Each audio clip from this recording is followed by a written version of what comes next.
Hello. General Haig, sir. Ready. Hello. Yes, sir. Hi, Al. What about the casualties last week? You got the figure yet? No, sir, but I think it's going to be quite low.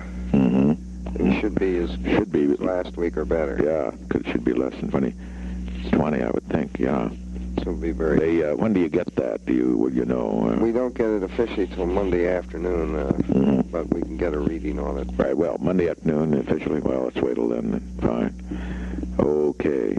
Nothing else of interest in the world? Yes, sir. Very significant. This goddamn New York Times expose of the most highly classified documents of the war.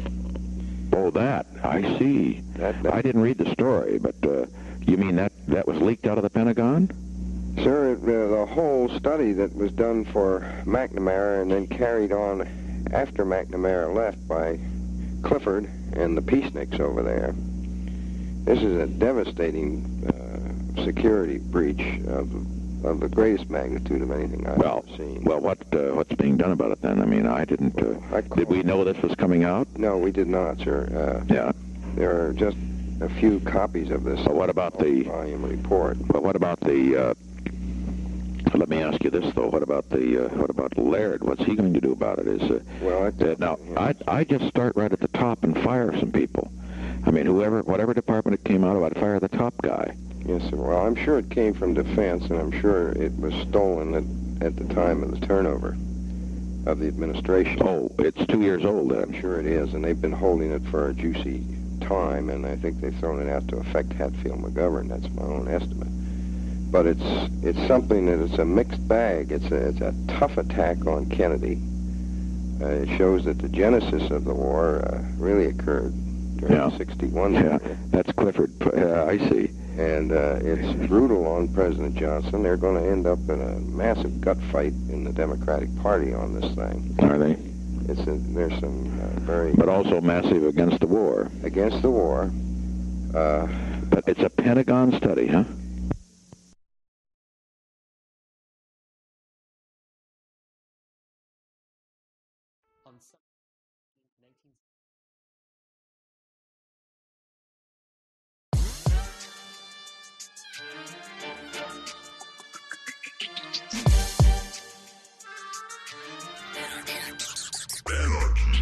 Welcome to the Michael Brooks Show. We're broadcasting live-ish from downtown Brooklyn, USA, where left is best as it is everywhere else, with super producer Matt Leck. Hello. He's coming back. The chief economist, David Griscom. How's it going? Welcome, everybody. So here's what's going on in this week's show. We have Bhaskar Sunkara. We have Ben Burgis. We're talking about the Meidner Plan. We're talking about Finland. We're talking about the history and future of socialism. And then I believe we're going to get to Glenn Greenwald to talk about this massive expose, basically validating everything that we've been saying contemporaneously. And, of course, the great reporting of Brazil Wire. The case against Lula was political. He's a political prisoner. The 2018 elections are illegitimate. These massive, shocking revelations on the true nature of the Lava Jato investigators, what they were really about. No word on Lava Jato t-shirts. We have a bunch more to get to. The gem, shout out. But we've had a major tech problems here today, and apparently it's a YouTube problem. So what's going on is basically we're not able to stream live. And we are running totally behind. In fact, I think that what we might do is actually, because if we're going to get to Glenn, we're supposed to get to Glenn in about 5 minutes. So what we might do, because we're adaptable people, is, let's get to, that's a great idea, Matt. That is a good idea. So what we are going to do is, until we get on with Glenn Greenwald, is reveal my book title for this book that I'm going to do with Zero Books. And I'm going to first tell you guys that this is going to be... I have sound effects too, so don't let me not get to use those. Wait, so Is there any you want to use out of the gate even before I announce? I guess that's going to be the one I'm most excited to use. I think this is an exciting one. Let me hear a few more. Here's all the people waiting to hear. What's it going to be? Is it going to have the word ideas in it? So the title is going to be Recovery Mode. No, I'm just kidding.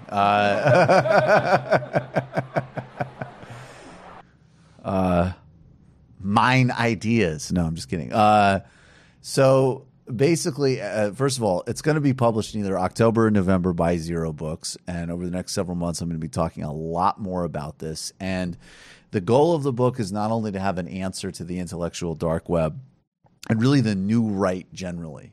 I think that even if this whole thing fizzles out and the drama between Quillette and Dave Rubin is already this sort of harbinger of the band is breaking up, and in a couple of years we'll have the most boring, dull, instead of behind the music, behind the YouTube documentaries ever made.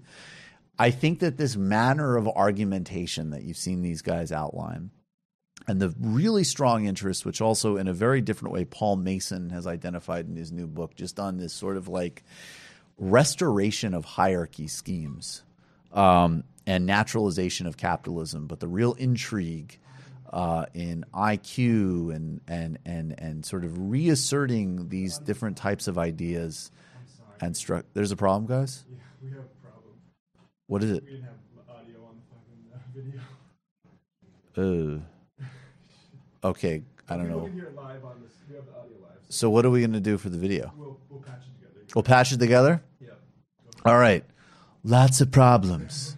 Aren't you thrilled that I'm not Sam right now? Aren't we thrilled? We're thrilled that I'm not Sam right now. We're thrilled that I'm not Sam right now. Aren't we? Are we not thrilled?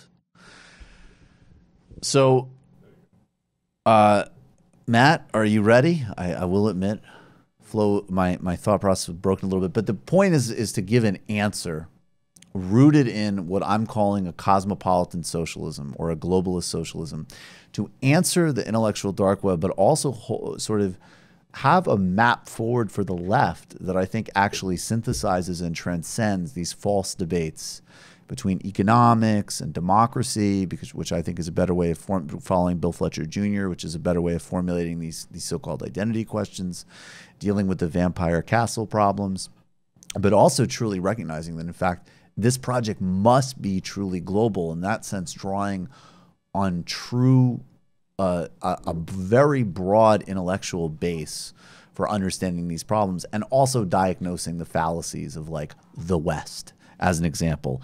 And also with the starting point that all right-wing projects mythologize and naturalize, and the left historicizes. So without further ado, and I will obviously be talking about this a lot more, and I look forward to you buying this book and us all talking about it, is Against the Web, a cosmopolitan socialist answer to the IDW and the New Right. There's a little post-hoc drum roll there. Post-hoc drum roll. What do you guys think? That's what I think. I'm in recovery mode. I like that. Yeah. It's a great title. I'm really excited. I've been able to check out a few bits and pieces of it so far, and I'm really enjoying it. Looking forward to seeing the final product. Well, I'm honored, and of course, it's I'm lucky to have such an incredible brain trust around me. I mean, I like that it sort of puts them where they are, which is online. That's right. It's a little dig there, even though we're online, but we aren't afraid to. We own it. Yeah, exactly.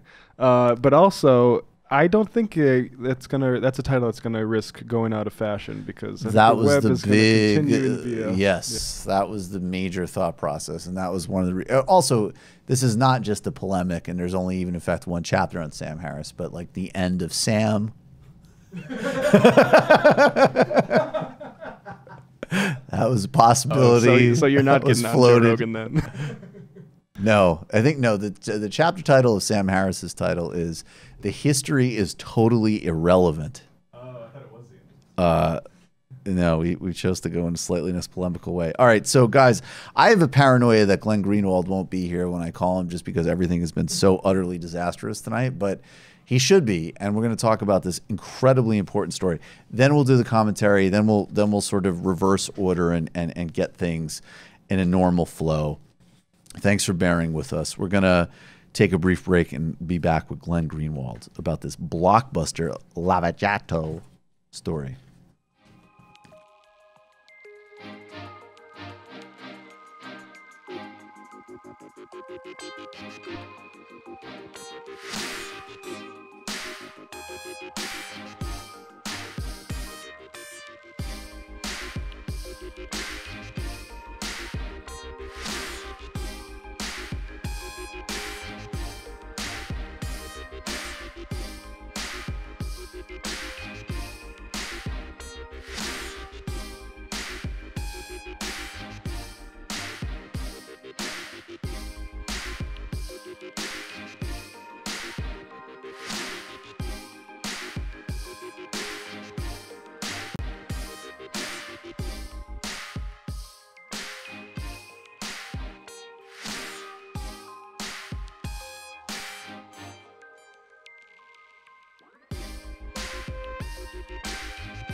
I need this.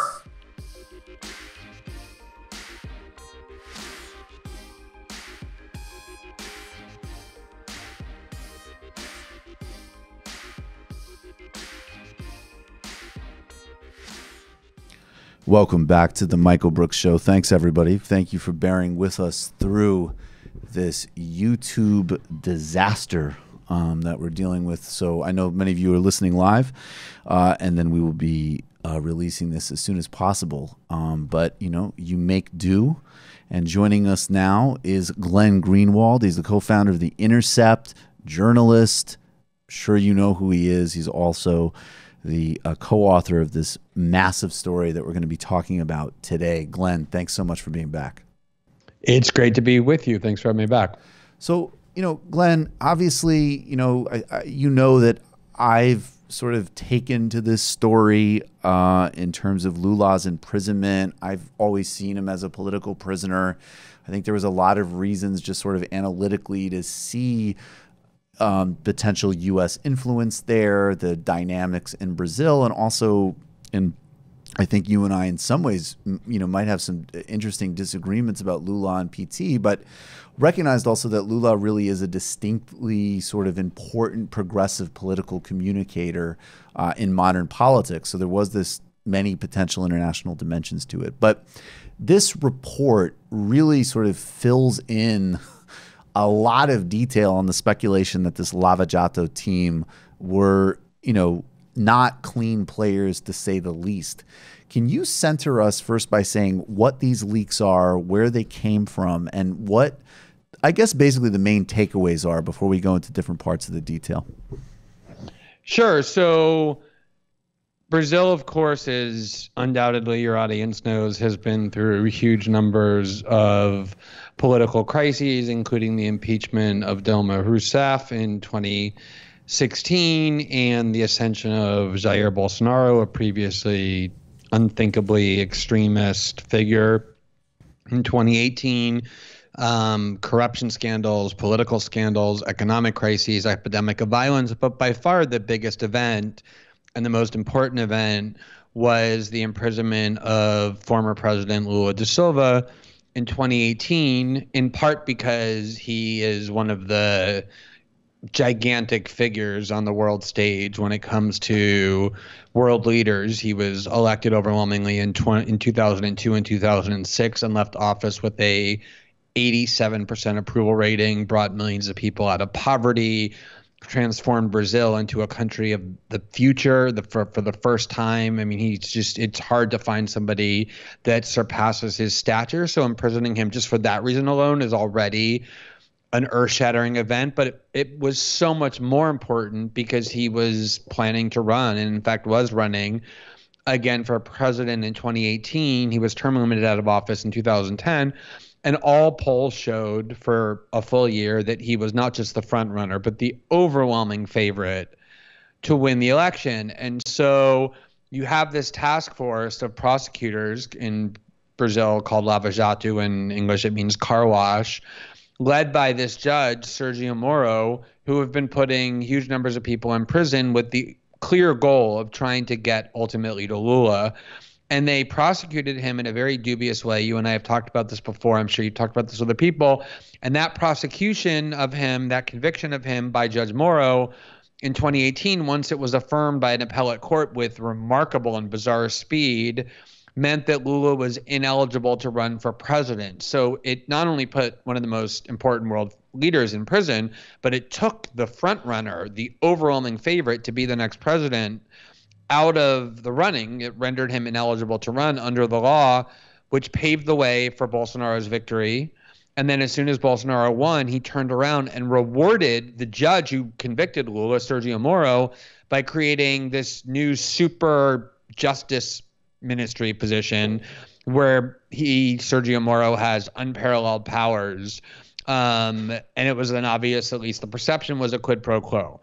What makes the leak so significant, the archive that was provided to us by our source, is that there have been all kinds of leaks used by the prosecutorial task force in Judge Moro. They constantly leaked to the press accusations that were unverifiable and instantly destroyed the reputation of whoever reputation they wanted to destroy by leaking to Globo that so-and-so was accused of stealing or receiving a bribe. But there was almost no reporting about the prosecutors and the judge themselves. What were they doing? What were they saying internally? What were they plotting? The media turned them into these kind of deity figures, these superheroes that couldn't be questioned. And the archive that our source provided is this gigantic archive of all of their internal discussions, all of their internal emails and audios and videos and documents that enable us for the first time to take a look at what they were doing during the time that they were essentially radically transforming Brazil using the force of law. So, right. And so, and again, just and to reiterate, right. So the sort of the perspective that PT has put forward and Lula has put forward, and I've echoed and have made, disseminated. And I would say another site, in addition to the reporting that you and The Intercept have done all along, there's an excellent independent site called Brazil Wire. Yeah, Brazil Wire, yeah. Indispensable, and Brian Mayer, which we've relied on a lot, who've always sort of like, again, as I said, just analytically, you can put together what was on the public record, which are these enormously questionable things. Now, what has Lava Jato's public stance been in terms of their lack of a political bias? And first, let's talk about the team's specific reaction after they had already jailed Lula and removed him from the race. So these radical steps already taken. We'll get to that and what those charges were, what they were saying about that in private context. But them attempting to block him from even getting an interview, which of course he did not get, would seem to run in the face of their kind of public protest, sort of public protests that they're non-biased sources. So what happened with Lula getting access to an interview in the in the last stages of the last year's presidential campaign? Well, so this was, always the remarkable thing is that not only was Lula put into prison, but he was basically held incommunicado. So Lula is, I've interviewed him twice now, and there's just nobody who is a more charismatic communicator than he is. I mean, you go into an interview with him ready to challenge him, and within 2 minutes you feel hypnotized. Like, you have to remind yourself you're not there to like him, you're there to question him. He has this like magnetism and charisma that I don't really think I've ever seen any other political leader possess. And so they obviously were, the elites of Brazil and the center and the center right have been trying for 16 years to defeat PT on the ballot box, and they just got crushed over and over because of the singular force of Lula. So they were petrified that if he was allowed to speak to the public in prison in the form of an interview, that he could single-handedly sway the election to PT. They thought this was their big chance to get rid of PT once and for all, right? They couldn't do it 4 times in a row. They lost 4 elections to PT, twice to Lula, twice to Dilma. They impeached Dilma. They finally got PT out of power. So this is going to be the first election since taking Dilma out of power, and they were petrified that all of those efforts were going to go to naught because Lula was just going to waltz back into the presidency. And so, or once Lula was imprisoned and rendered ineligible, that his chosen successor, who was Fernando Haddad, a kind of young, technocratic, one-term mayor of São Paulo, the one who Lula decided should be the PT candidate once Lula was rendered ineligible, that Lula would have the power to basically cause Haddad to win the election by just communicating in the way that he communicates.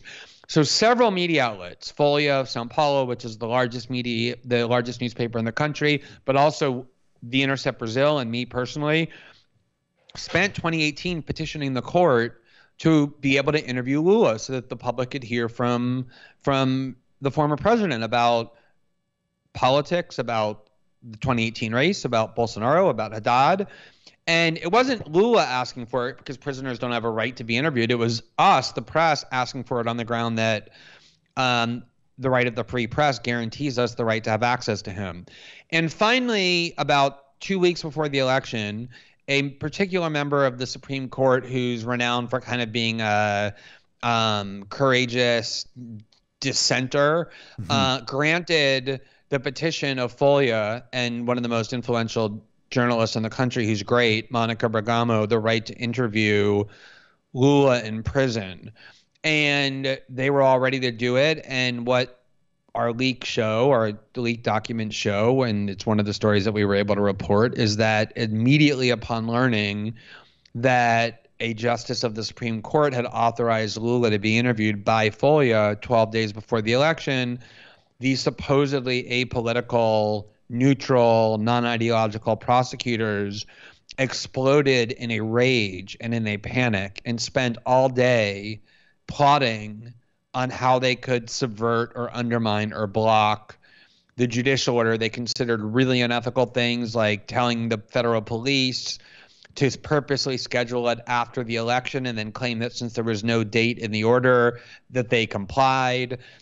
They were thinking about themselves petitioning to allow every prisoner to be interviewed, so they would just turn it into a circus and dilute his interview. They were thinking about forcing other reporters in, so it was a press conference and not a one-on-one interview, which would further dilute it. It was all like they all looked like political operatives talking about how to dilute the political impact of Lula. But the most incriminating part was on several occasions, they openly admitted that their goal, that their motive in blocking the interview of Lula wasn't some sort of principled stance that prisoners shouldn't be interviewed because, as the judge pointed out, the most dangerous prisoners in Brazil are routinely interviewed. The leaders of drug gangs, murderers, rapists. Their goal, they said, the fear that they had was that an interview with Lula, in their words, would help elect Haddad and would allow the return of PT to power. And the chief of the car wash task force, who has spent 5 years righteously insisting that he has no politics, he doesn't care about any party, he doesn't care about any ideology, he's only devoted to fighting corruption, said to one of his best friends, who's also a prosecutor, let us pray that today's events don't usher in the return of PT to power. So everything they've been denying for years that people have been suspecting but couldn't prove, namely that they are vehemently opposed to PT on political grounds and have been using their prosecutorial powers in pursuit of that ideological agenda, was proven by the documents which we thus far have published. Another shocking revelation in the documents, which again was already there, at least just in terms of the kind of profound weakness of the case. And maybe I'd also like to weave in a little bit of media critique of this too. If you read a report, from the Washington Post or the Guardian or the New York Times, they'll regularly say, sometimes they'll use more vague terms like graft, which, again, you're more sort of technically safe to say that that is indeed what happened, and then you can get into the merits of the case or not. But they'll actually, use like corruption, charges related to Lava Jato or money laundering, when the actual case that was sped through and what Lula was put in jail for always seemed, just even what we had in the public record, to be incredibly threadbare. I'd like you to re-review that case. And then these documents also show that, we weren't the only ones who thought that this case might be sort of like shockingly weak. Right. It's funny because it reminds me so much in so many ways, but including in the way that you just asked me about of the Snowden case. Because, there were a lot of us who for a long time believed the NSA was mass spying in a shocking, lawless way, in an indiscriminate way on the internet. Right. But we couldn't really prove it. So when we would say it, people would say you're crazy conspiracy theorists. And so when I finally got my hands on this massive archive that proved they were doing exactly that, so many people to this day, people say, I finally felt vindicated that I could actually see the evidence and that I wasn't crazy the way people were saying. And that's what these documents are starting to do, that people who have been accused of being conspiracy theorists by saying car wash is about destroying PT and preventing Lula's return, that they're fabricating these charges, knowing that they're weak. These documents just completely vindicate all of those claims. And in the case of Lula's conviction, you and I talked about this the last time, and this is maybe one of the areas where we do have a little bit of a difference. I'm not sure, though, is, there are a lot of very grand charges against Lula that he, as the task force called him in a press conference, was the commandancy or the commander of the entire corruption scheme that ran Brazil for years, and that he has accepted millions of dollars in bribes and all of these grandiose charges, none of which have been brought into court because they're very complicated, difficult to prove charges. There was always this tiny little case that they brought that nobody ever even paid attention to because it was so trivial and so obviously dubious, where they claimed that Lula had received this, what they call a triplex, because they try and make it seem like it's this beautiful, expensive palace like Queen Elizabeth lives in. Right. But in reality, it's just like shitty, grubby, like disgusting, very just kind of like mediocre apartment that Lula could buy 500,000 times over if he wanted. So they claim that he received this apartment and renovations to it in exchange for him using his contacts in Africa and elsewhere to get contracts for the construction company that owned it. And the problem was, and it was a pretty big problem, there were no documents that ever showed that Lula was actually the owner of this apartment, that he had anything to do with the apartment even. So how do you convict somebody in a court for having received an apartment as a bribe when there's literally no evidence that they're the owners of the apartment? Right. And there was a very big problem beyond that, which is that the only way that this car wash task force and Judge Moro had a right to prosecute Lula, since they're in Curitiba, which is a city in central Brazil, and he lives in São Paulo, was if they could prove that it had a nexus to Petrobras, which it just on its face it never did, because it was a different construction company that they were that they were alleging had given him this apartment. So they were claiming in public and then claimed in court that this was an incredibly rock solid case. And everybody was always confounded, even the people who hate Lula and believe he's corrupt, that they brought this case first, because everybody was saying this is small stakes. And it's the weakest one of your cases because you have no evidence that he's the owner. But the reason they brought it first was precisely because it was such a simple case. It was one quick transaction. We give you this apartment and renovations on it in exchange for contracts that you help us get. And the reason they were so eager to bring a simple case was because the real goal, as we just discussed, was to convict him so quickly and then affirm the conviction on appeal in time to prevent him from running and winning the 2018 election, which none of the other more complicated cases would have allowed. So and the lead prosecutor says in these leaks, like there is, I mean, I can't quote it verbatim, but basically something to the effect of, are we sure about this one? How does this relate to our mandate? This seems pretty weak, sort of thing.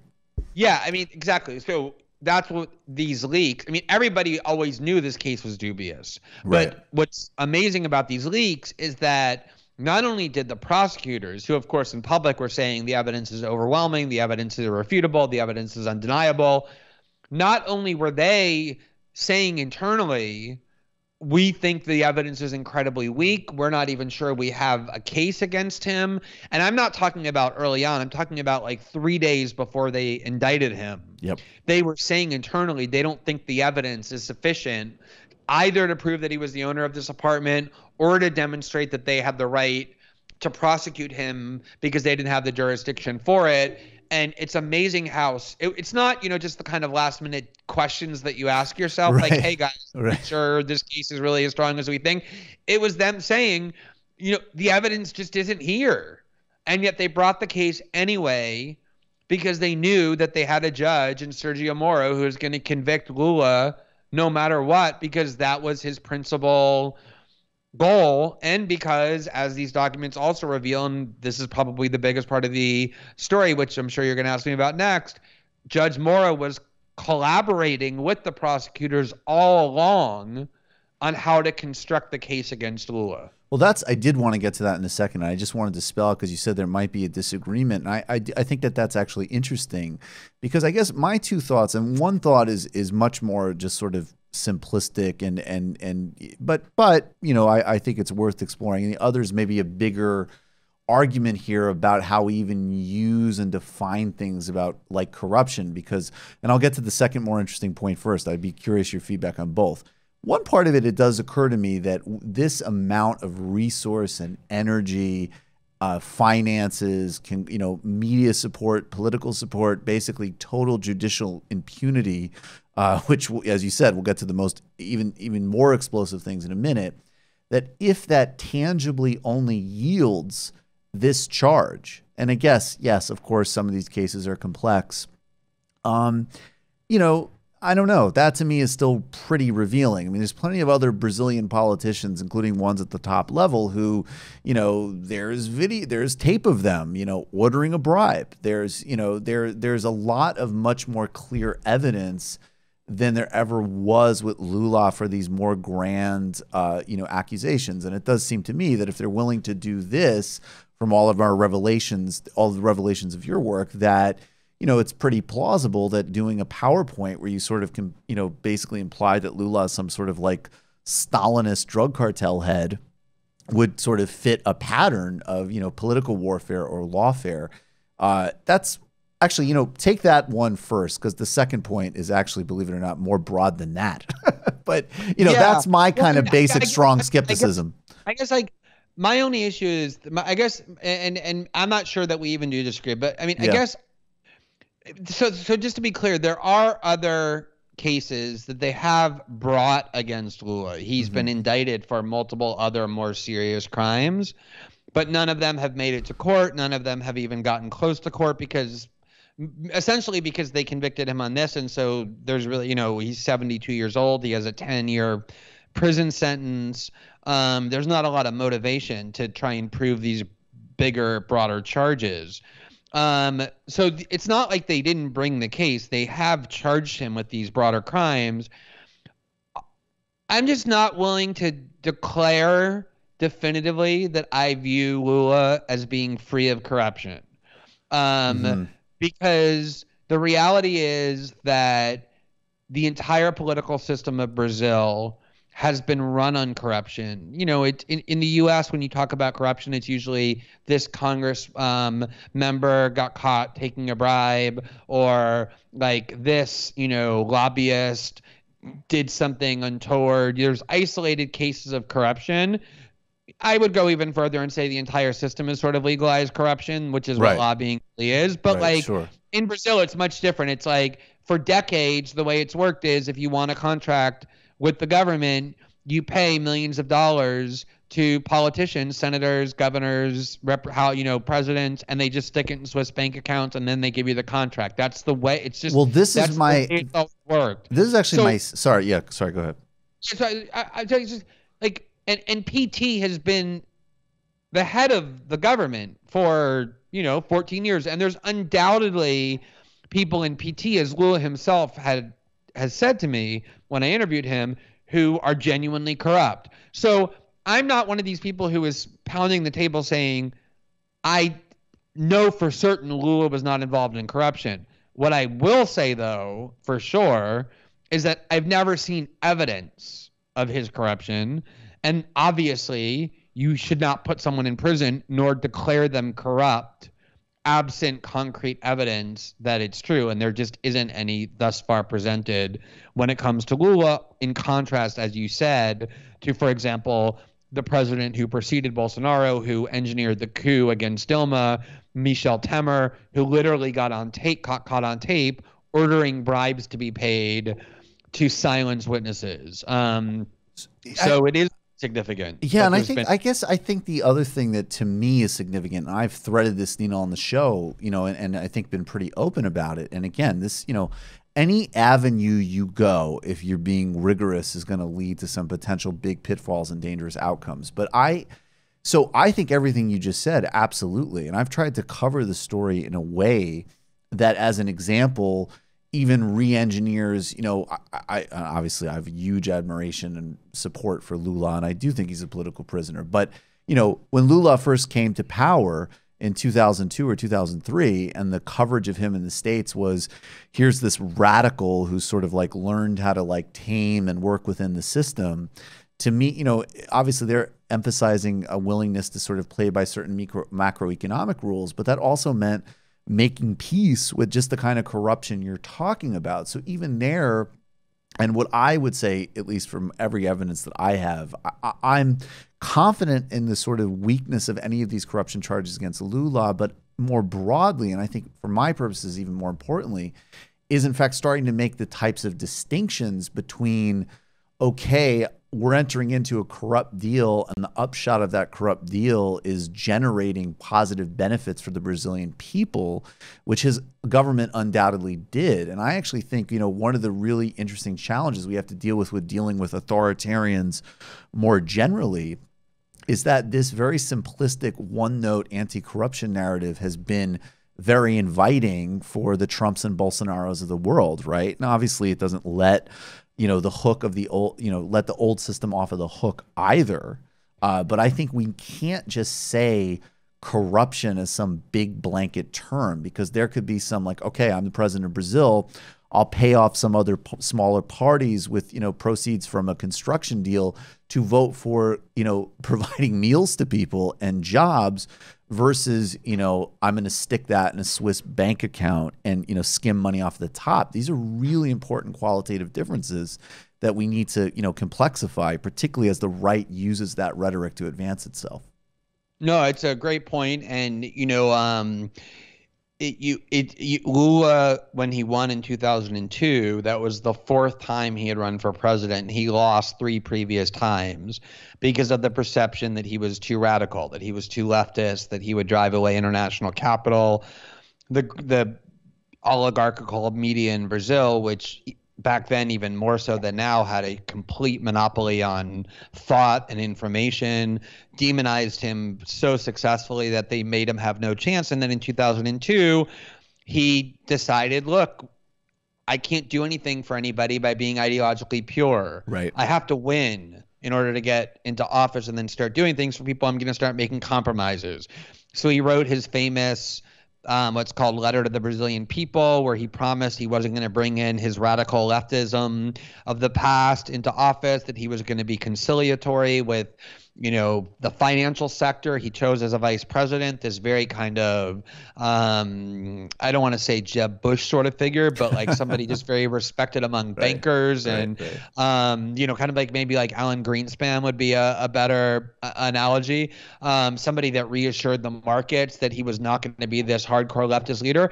And then, one of the corruption scandals in his first term that actually led to some of his top aides going to prison was this vote buying scandal, where they basically, took these parties that they needed to get anything passed, who don't care about ideology and only care about money, and directed, resources to their coffers, to the party's coffers, in order to, for example, get past programs that took tens of millions of people out of poverty. And when I interview Lula, he says, I absolutely made peace with corrupt factions, with the corrupt media, because I wanted the people who were waking up, who didn't have breakfast, to be able to eat breakfast and to be able to have a home. And he did all that. And I agree with you. That might be the kind of corruption that exists in the U.S., where, lobbyists write laws and senators who need their contributions approve whatever laws they want because they want to get reelected. But it's not the hardcore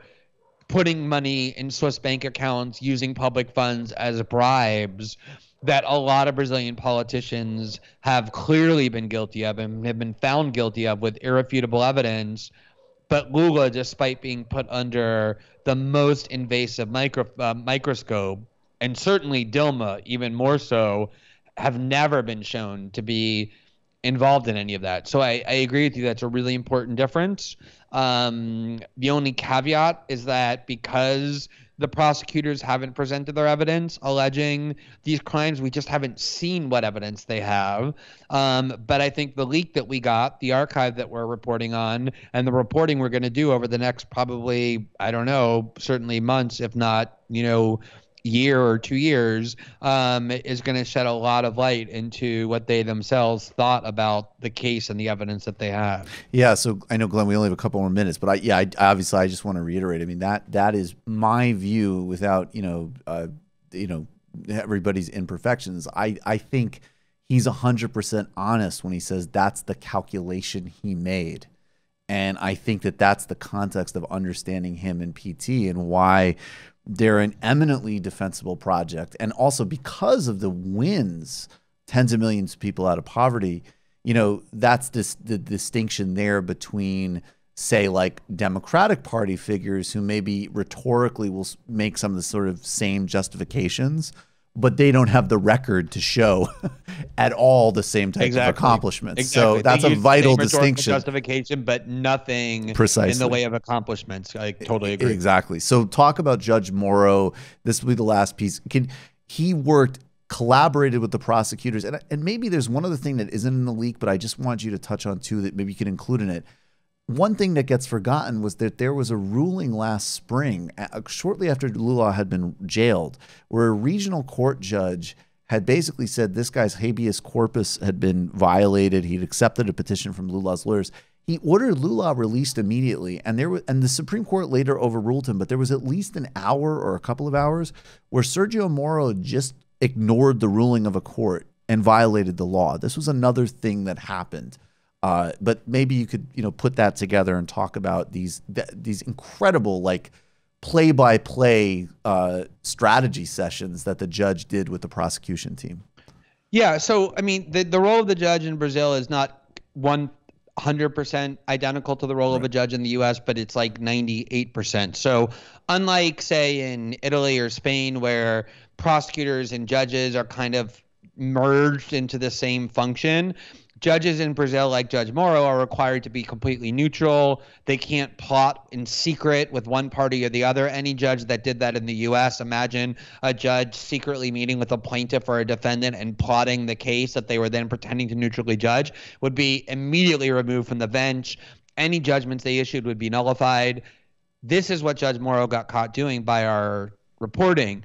And, of course, people have long suspected that the head of the task force, Delton, who's about 34, 35, was taking orders all along from Judge Moro. And Delton, in his best-selling book, vehemently denied it. And then we have a video of Judge Moro where he angrily, like in this very kind of scoffing manner, says, I can't even believe when people talk about Judge Moro's prosecution theories or Judge Moro's strategy as though I'm part of the prosecution team. He said, as a judge, you learn that your value, your primary value is passivity. You don't play a role in the case. You listen to the evidence and then you neutrally and impartially make a decision.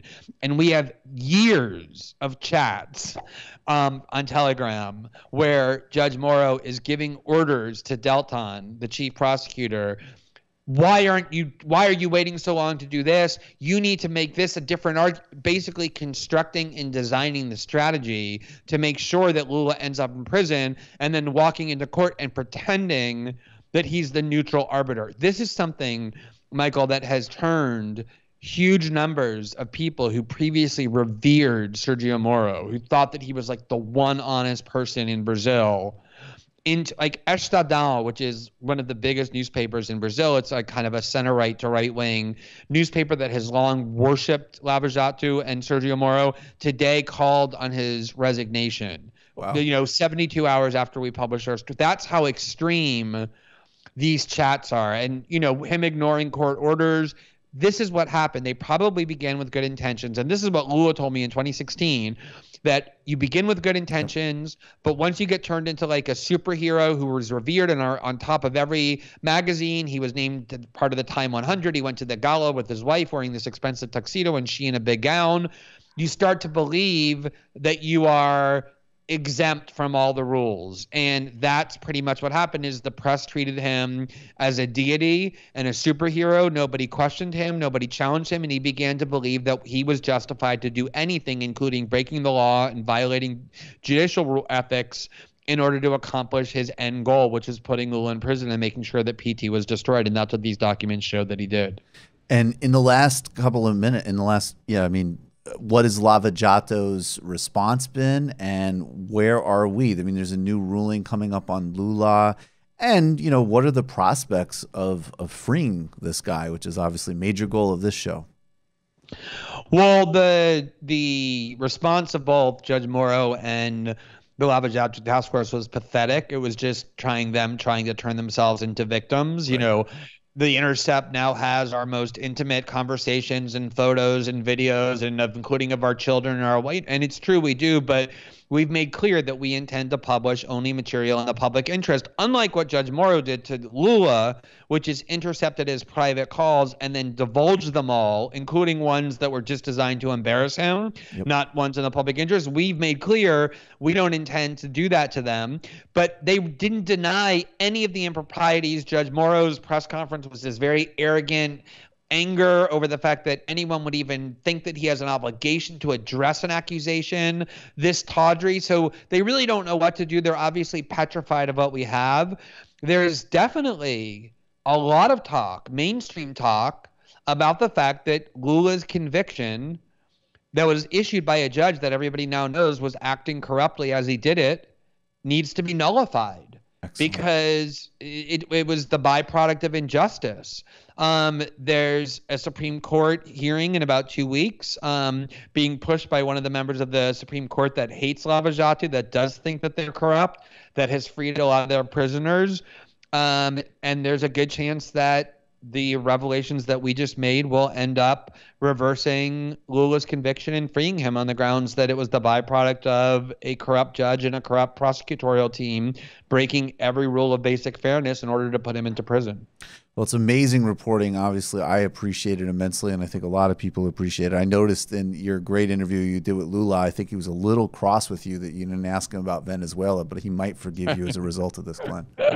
I think I've earned amnesty for that sin. Glenn. Now I want to talk about Venezuela. I want to talk about Venezuela. I've talked about it in every interview you've done. I only have 1 hour. I have this menacing guard ready to literally just like pick you up and take you away. I'm not letting you speechify about Venezuela in a way I've already heard. Sorry, I have other questions. I don't know. My girlfriend said, "Why is Glenn not going to ask the old man about Venezuela? What's the matter with him?" So she can find that another. But he did it anyway at the end. I know, it was beautiful. I'm going to ask. Out of Venezuela. I'm going to answer a question that you did not ask. Exactly. That was beautiful. And then just briefly, so people can follow all of the reporting at The Intercept. You must read this. You must share this. I think that this is obviously, for Lula, for Brazil, for democracy in Brazil, but I think Lula as a leader in this story has massive global implications. Glenn, I hope you'll come back on in a couple of weeks. There's a bunch more things that I'd love to talk with you, agree with, debate about, and also just think differently about. I think it's always just informative and fascinating for me. And also, if you don't want to say it with me, you can at least make sure I'm pronouncing it right. But I always have to end with Lula Livre. That's pretty good. And I really appreciate how diligently and scrupulously you have followed just all events in Brazil. It's very uncommon to see, an American pundit or commentator or analyst doing that. So the work you've been doing has been fantastic and rare, and I really appreciate it. Thanks so much, Glenn. Take care. All right, Mike. I'll talk to you. Bye. Bye-bye. All right, folks. So are we still off YouTube? Yeah, it's still not working. So I will let people know that, who had all these other concerns about Glenn. I just want to say, look, I'm not going to bring anything else into that interview. That story just needs to be treated on its own. I didn't even connect it, to be honest, with some of the things that I think are relevant to talk about with, stuff that Glenn would be far more amenable to, like the Assange espionage charges. But the word is out and the communication line is open to have another conversation with Glenn in several weeks. That would be, that would just sort of put everything on the table, including maybe some stuff that, definitely some stuff that we would debate and disagree about. So I'll see if that happens. But, this case and this story and how much it means, just needed to stick to that for now. This is really a time that you must absolutely get in touch with presidential candidates, with every single member of Congress that, forget even call themselves progressive, that are even going to identify as a Democrat. This man is a political prisoner. I think the conversation around complexifying corruption is very relevant. And, that's actually a good distillation of my two positions. I think, in fact, it's shocking how little evidence, all of the material evidence that we have, and what we know that's on the record with this reporting and what we've already seen analytically is that there is a ultra corrupt far right team that has targeted him along with the media. That's what we know. And then the extent to which I'm willing to stretch is that if the Workers' Party in any type of structural way, or Lula in any type of way specifically, was involved in, cutting deals with corrupt parties in the Brazilian Congress, we see the upshot. I mean, the record is undeniable. It's tens of millions out of poverty. And if you want to address that record and deal with that record and see what we need to do next, your conversation needs to be about socialism and not so-called corruption. So he's a political prisoner. Ro Khanna has already issued a letter demanding an investigation and saying that this validates all the critiques of the Lava Jato team. So thank him, and everybody else needs to do it. So we are just totally off schedule here. We do have to do the commentary. The shout out might wait for next week. But let me just do this commentary really quickly, and then a slight pitch. I am excited that we talked about the book. So we'll do this commentary, and then I'll bring on Bhaskar, and then I'll bring on Ben. And guys, I'm sorry that I'm running late. I don't know if you guys know that YouTube is down. So we were over 20 minutes late starting. It's down. It's I don't know if I guess it is still down. Is it still down? I mean, YouTube itself is up, but the live streaming process is completely jammed apparently. So TYT didn't. So my speculation, and this could be a tease of some future coverage we're going to be doing. I think that by the way, I don't. If I need another reason to hate Donald Trump, if this is because of them fucking with Huawei, I'm going to be really pissed. You let that company do what it wants. You let China rise. God damn it. What is it? Alex Jones partnered with Huawei to take down YouTube. See, I mean, honestly, that's not that far behind like me seeing John McAfee's name every time I open up my fucking Dell. Oh my God! You know the thing about John McAfee is if you watch I forgot the name of it, but there's a documentary about his time in Belize, and like it's not funny anymore after you watch that. But that's the only thing I'll say. It's actually really fucking disturbing. All right, so again, we're totally off. The shout out, I think we're going to just have to get back to next week when we're on normal schedule. And of course, I'll give a pitch, but I do need to go to the commentary that we put together because this is important and actually very relevant to the interview and the revelations from Brazil.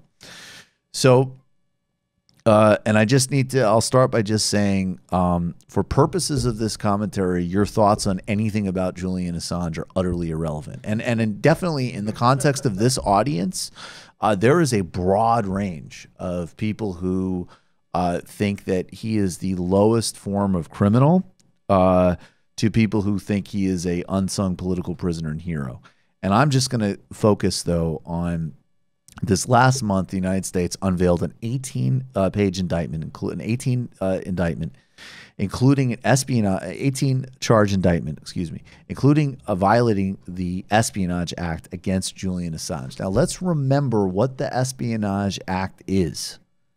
The U.S. Espionage Act it relates to conveying false reports or false statements with the intent to interfere with the operations or success of the military or naval forces of the United States and to promote the success of its enemies when the United States is at war, to cause or attempt to cause insubordination, disloyalty, mutiny, refusal of duty in the military or naval force of the United States. Eugene Debs was jailed for violating the Espionage Act because of his principled opposition to World War I. And let's, again, setting aside all of the drama of 2016, what did the first wave of leaks related to this charge show? It showed that the United States was committing war crimes in Iraq and Afghanistan. It showed things like the collateral damage video. It showed things like misleading body counts in Afghanistan. And this is not to mention a whole other set of very important things like the U.S. The embassy in Port-au-Prince going to bat for basically the garment industry against the Haitian government trying to slightly raise wages for its people. So what these revelations did, and it doesn't matter who revealed them, showed an unbelievable amount of wrongdoing in U.S. foreign policy. The government's trying to get their revenge while increasing their ability to attack press freedom and silence whistleblowers.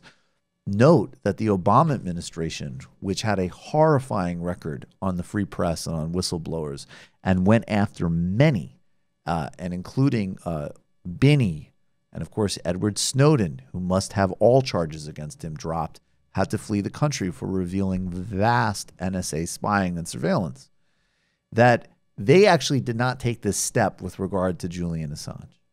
These charges are a radical escalation of what already is a shrinking capacity to do investigative journalism, particularly with regards to the national security state.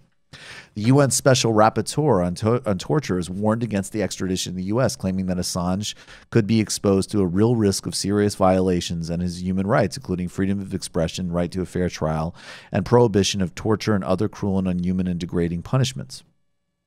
Let's also not forget the continued rampant abuse of Chelsea Manning. She is back in prison again, I believe, as of this commentary as we speak. She has been regularly subject to additional jailing and abuse in this process after her initial jailing for being a whistleblower revealing war crimes, which included what international observers consider to be torture while she was in military custody. Edward Snowden still faces threats to his life and well-being and draconian charges here for simply exposing the intelligence apparatus for massively invasively spying on us, as well as violent and lying to the public about it. Governments across the world are ratcheting up their war on journalists, and it's not just illiberal places like Hungary or extremes like Erdogan or Duterte.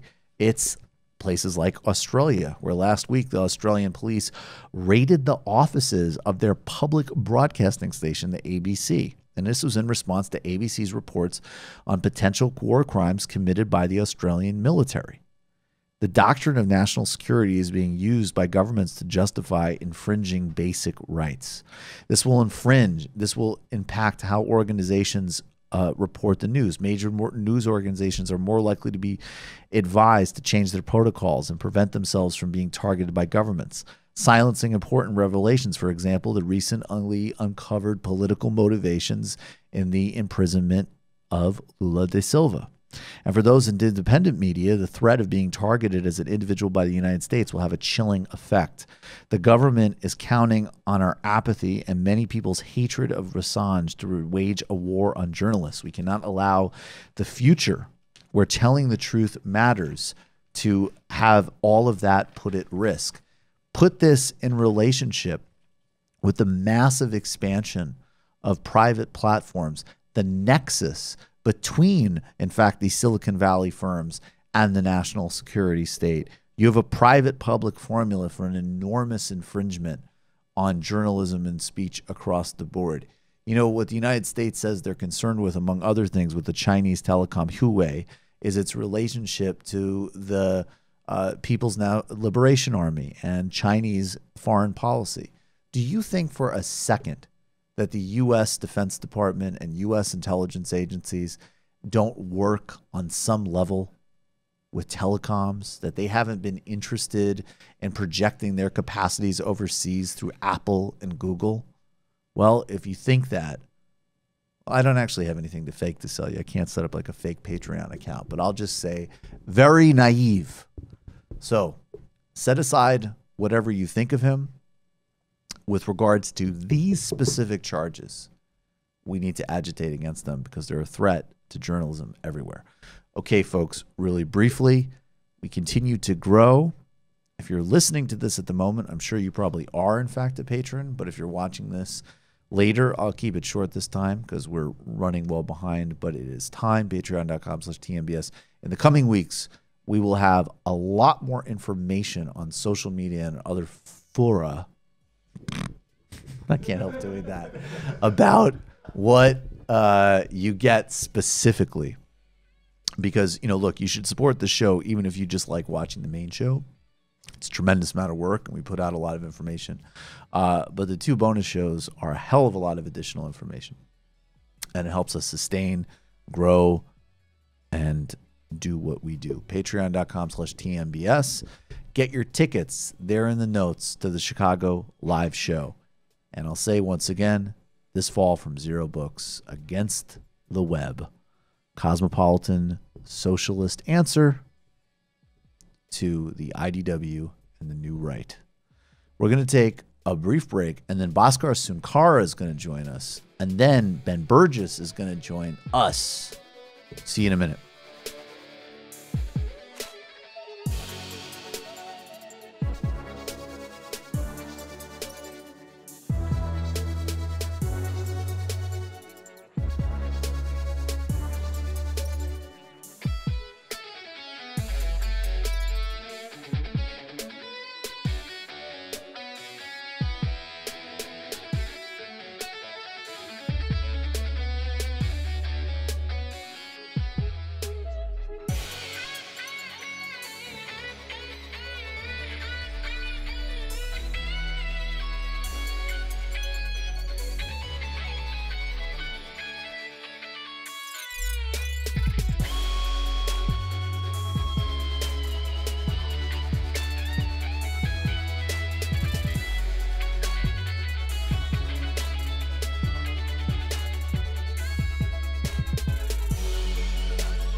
Welcome back to the Michael Brooks Show for those listening live and for those watching this later. It feels so weird to not be live everywhere. It's bizarre. Very excited, though, to finally, it's been way too long, to have Crew, the founder of Jacobin Magazine, good friend of mine, author of the excellent new book, The Socialist Manifesto, available from Basic Books, Bhaskar Sunkara. Thanks for being here. Yeah, thanks. It's like my first time. It's been so long. It's hey, well, that's not it's cheers. not my doing. Look at this establishment. No American beers. Not around here. Hey, it's an internationalist project, bro. Yeah. I know we're working on the rebranding. You know, the only time when I think when Harvey K is here, we do try to keep it domestic. But Bhaskar, what is the story? This book is doing a lot of things in my mind. And I think in some ways the most... can we work it backwards? Because I think in some ways the most relevant thing... I mean, the history...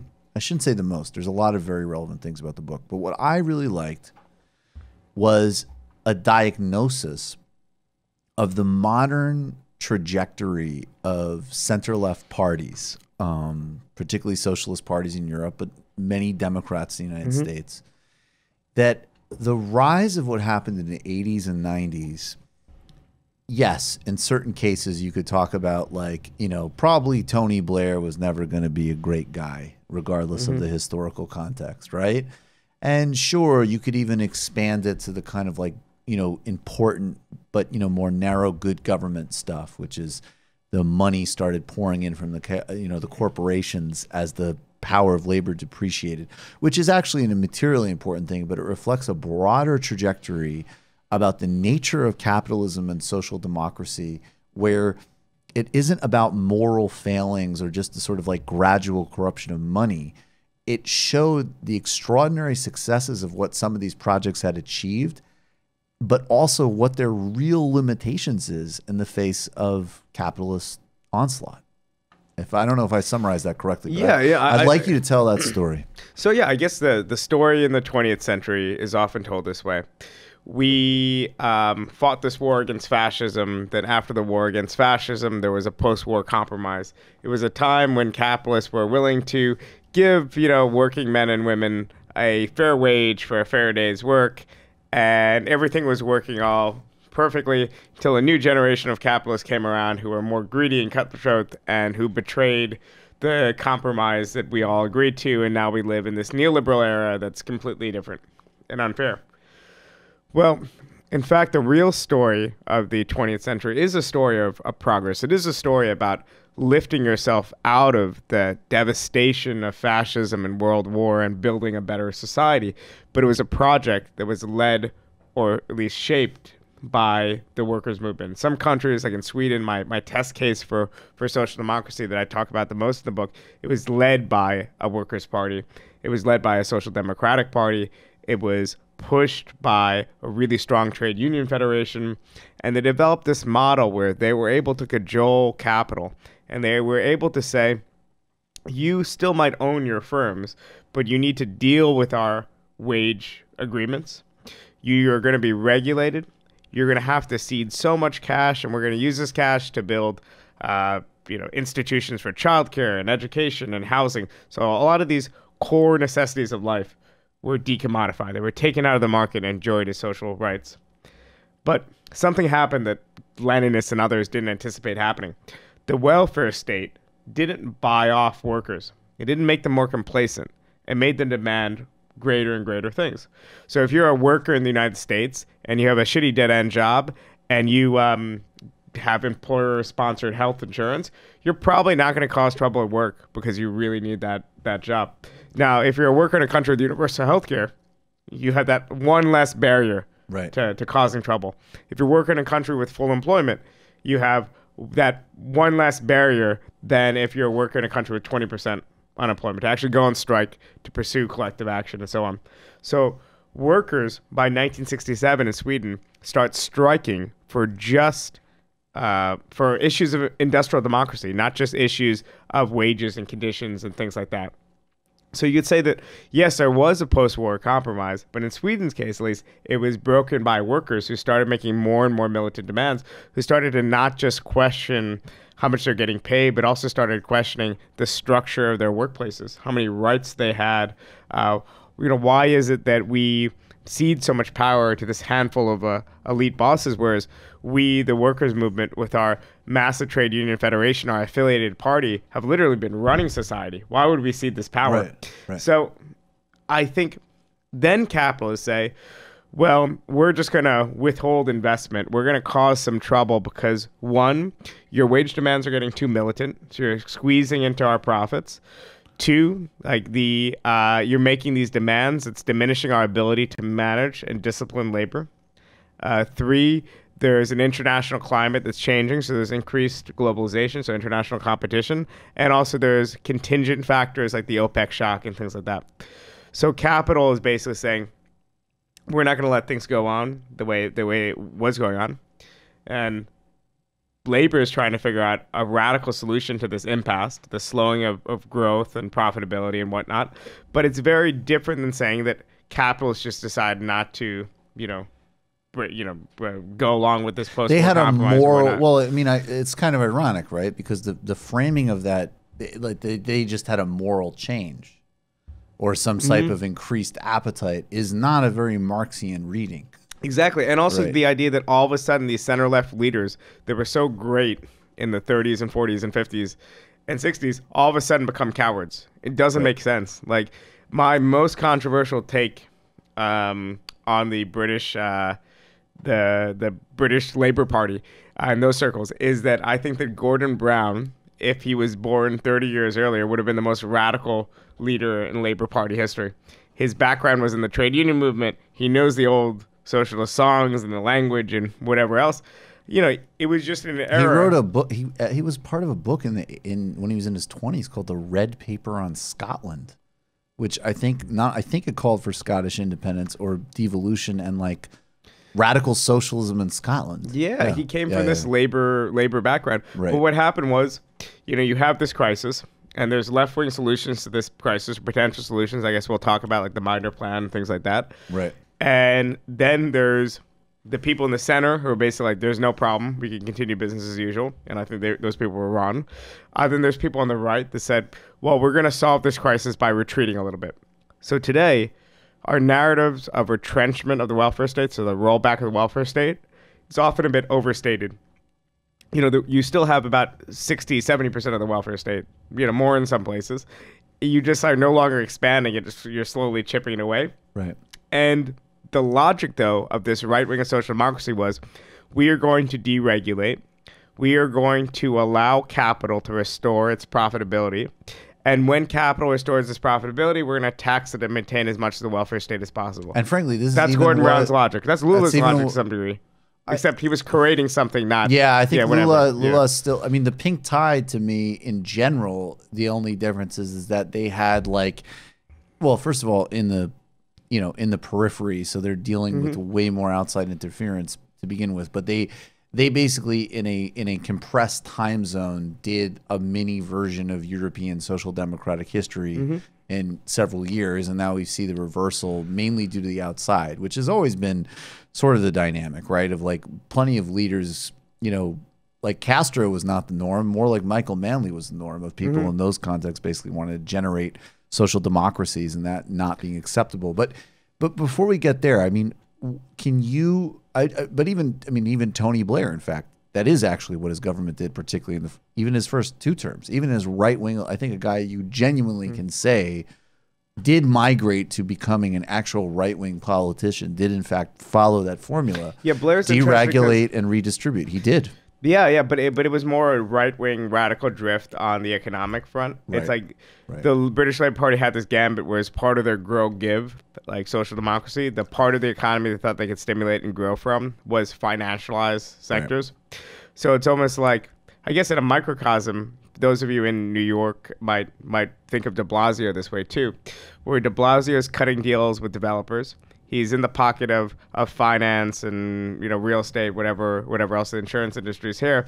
At the same time, he's actually helped push through this sweeping, universal pre-K bill and things like that. So that's actually kind of like in a sense, give social democracy working in a micro level. But obviously, as socialists, we think there was actually another way, that instead of retreating from welfare state commitments, instead of saying that we're just going to have this group of people that own shit and they're going to run society, we could in fact make some sort of democratic socialist alternative to this situation and to the crisis that social democracy ends up in. But I think that's the key part of that book and that chapter of the book. I was trying to just express the fact that, you could chip away capital's power, but if you leave the levers of control in the hands of capital, they're going to roll back reforms and they're going to shake these attempts to slowly, cordon off their power. They won't tolerate it for long. And the post-war period was an exception. It's not going to be the rule. And right now, what we have now is just,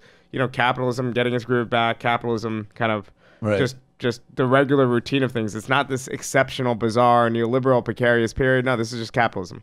Right. And capitalism is really precarious and really unpleasant in many ways. And so, your book is almost like if you're not a social democrat by the time you're 18, you don't have a heart. And if you're not a hardened Marxist by the time you're 30, you don't have a brain. Because that's actually kind of the way I've read it. Tagline. Yeah. Well, that's how I read it. It was like, hey, look at these great formulas that we created. That's awesome. And in fact, on some level, and of course, stipulating a lot of other things, you'd have to globalize it. You couldn't have the supply chains you have. But on some level, if you could just have hey, if every country in the world could have some version of mixed market social democracy that worked for everybody, you'd be like, oh, that sounds really nice.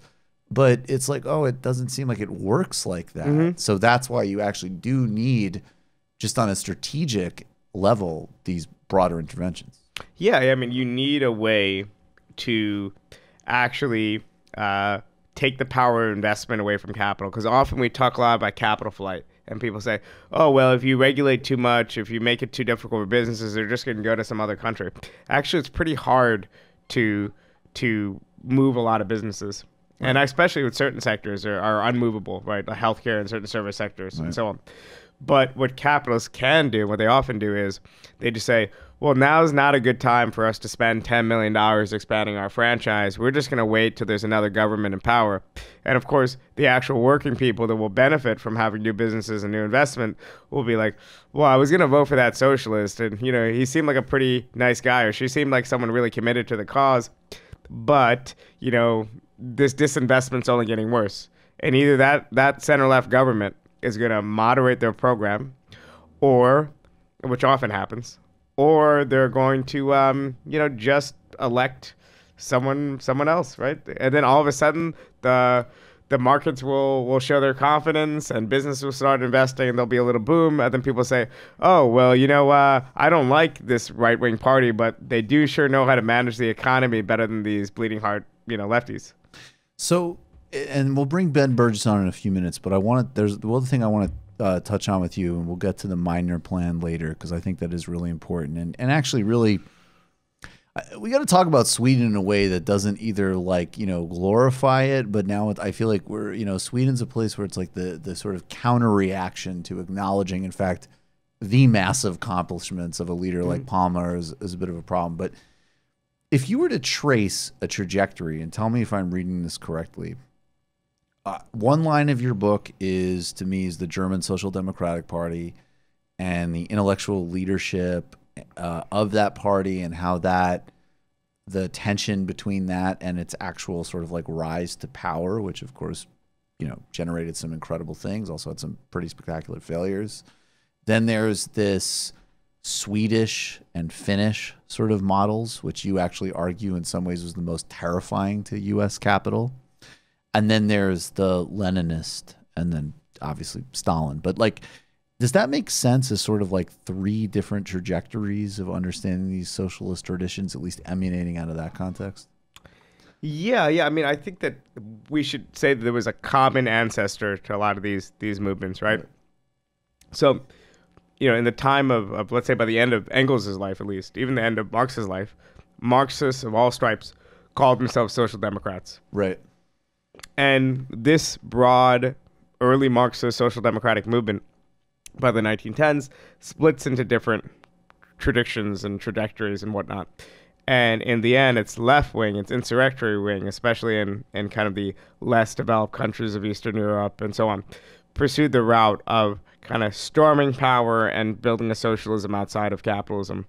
Then there was a right wing of social democracy that was still committed, at least at first, to the socialist horizon, building a world after capitalism, socialism after capitalism, but eventually just became managers of the system in the interests of workers, and they tried to balance that contradiction. Then I would say the other wing of the socialist movement, which has similarities to the first part of the socialist movement, were those who tried to use socialism as a tool of development and modernity. So these are the Chinese revolutionaries and others who tried to use socialism and use largely a peasant base, not necessarily always a working class base, at least to begin with, to develop production, to catch up with the West, to modernize, to lift themselves up out of the shackles of imperialism and just general underdevelopment and things like that. Or like Cabral, like return to their own histories that had been stopped by imperialism and colonialism. Yeah. And you could say that out of these traditions, the most unambiguous success was the tradition of social democracy. You know, you have the complete retreat into almost market capitalism in a lot of these developing countries that tried to pursue a socialist route to development. You know, even in the case of Cuba, which held the firmest, it was probably the most successful attempt. You're now seeing the need for foreign direct investment and whatever else, the solicitation of certain elements of capital. When it comes to, state socialism, people know what happened, there.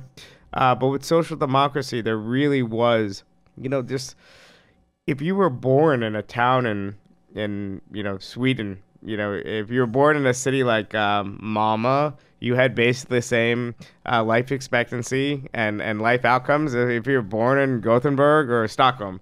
I mean, that would sound common sense to a Swede. If you're born in 1967 in any of these places, that would be the case. But imagine saying it to an American where, if you're born in like a rough part of LA, or if you're born in Fairfield County, Connecticut, you're going to have the same life expectancy as if you're born in Waterbury, Connecticut, or Hartford. Like, that would be nuts to an American. So right. I think we, there's certain things that as Americans we could actually see in social democracy where many even Europeans or others I think don't understand the extreme precarity of being one illness or slip and fall away from medical debt to losing your job to like the cascading kind of like then being late on a mortgage payment, getting foreclosed and accumulating credit card debt. Like the amount of terror, the sheer terror that pervades a lot of life in the United States just is not quite the same, even much less in 1974 version of Sweden. But even today in places like Sweden and Norway, it's just not the case. It's not how people live. We'll talk more about it. Obviously, we're going to have Ben come on in a minute. But like, what is the sort of elevator pitch of this book? Well, the elevator pitch is that socialism has been around for a long time. There's been successes and failures, but as long as we live in a system that's based on classes, that divides people between people who have stuff, who have wealth and power, and people who don't, and the people who have wealth and power are able to dictate the terms of life for the people who don't have wealth and power, there's going to be resistance to that. So socialism will live. So it's worth examining the history. And I actually do think that there's a feasible alternative to dividing society completely arbitrarily based on accidents of birth between, classes and between races and sexism and all these other things. I think it seems so natural. It seems so baked into our system. But in fact, there's nothing in our DNA that says we have to be this way. Oh, wow. Well, in fact, and I guess I'm debunking a hysteric from Canada who begs to differ with you, but I'm taking care of that in my book. So we're going to, I guess we'll take another brief break. Guys, thanks for bearing with us. A lot of tech hiccups today, but we're in the zone. Ben Burgis is going to join us, author of Give Them an Argument, Logic for the Left, which is tearing up the Amazon charts, along with, of course, Bhaskar's book. We'll be back in a minute.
We down?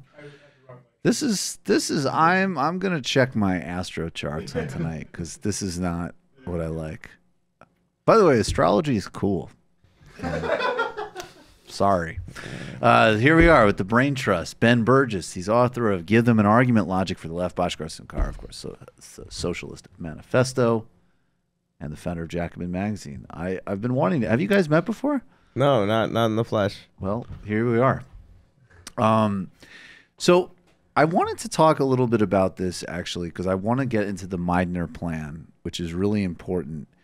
And maybe you could outline it, Bhaskar, but I actually want to put this in conversation in the last segment before we go to the post game.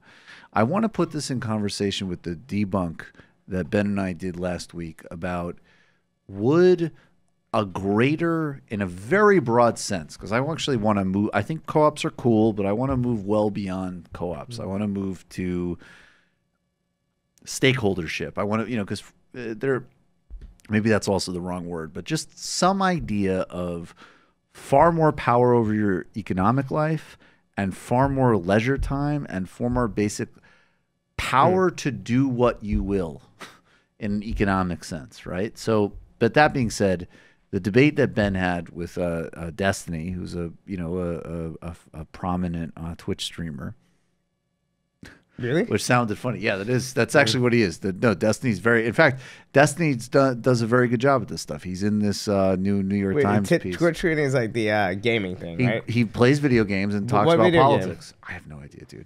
Don't ask. Don't. I'm just gonna sorry. I don't want to derail. You're getting so I don't know. Sidetracked. Yeah, sorry. I mean, Bhaskar is Larry Daviding me here. It's like Twitch stream. Yeah. What does he Twitch? Yeah, I mean, I don't think I've played a video game since like Mario Kart, so I don't I was doing, I wasn't allowed to play video games because it would have gotten in the way with my astrology. I played video games as soon as I finished this book. I played Red Dead Redemption. It was there great. you go. That's very half of it was on-brand. like you had a horse. It was your friend. You fed it. You did chores. There was lots of chores. Anyways, the point of the debate. Destiny did a great job. Astrology is really bad. Shut up! Don't bring that nerd shit to my show. So, unless in the way we like it, he's bad. Shut up. Whatever.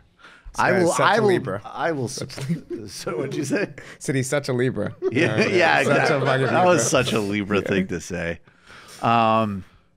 Or whatever sign says. Yeah, I just don't think my personal branding can survive me sitting here listening to stuff about astrology and not saying anything. Well, no, it's all right. I mean, look, even if you don't believe in it, it believes in you. So, anyways, but I wanted to give Destiny props. In the piece in the New York Times on YouTube radicalization, which we'll talk about another time, he was actually cited as an example of this kid exiting the fascist right because of his debate skills. So props to Destiny. The debate got a DM from that kid a few months ago saying like, hey, your videos helped me. So that was cool. That is very cool. So this kid got turned on to all the good stuff. Maybe you got a DM from him too, right? Yeah, I've been DM with him for a while. Yeah, it's like Matt's just like, my DMs aren't open. I'm sure that's why, obviously. So, anyways, he specifically told me that when he watched this show, that almost brought him back into the alt right. But then this because I said, well, look, I think you Yeah. can believe that obviously we should have a sense of the planetary alignment, and that doesn't mean that we should have a fascist government. Listen, if the moon can impact the tides, you don't think it can fuck with your brain? Think about it. Yeah. Think about it. You're there first. Thank you. Thank you. You also don't want to expose somebody that early in their re-education process to right-wing Mandela, I feel like. Really? You're going to watch Ben Burgis? I'm a siren song.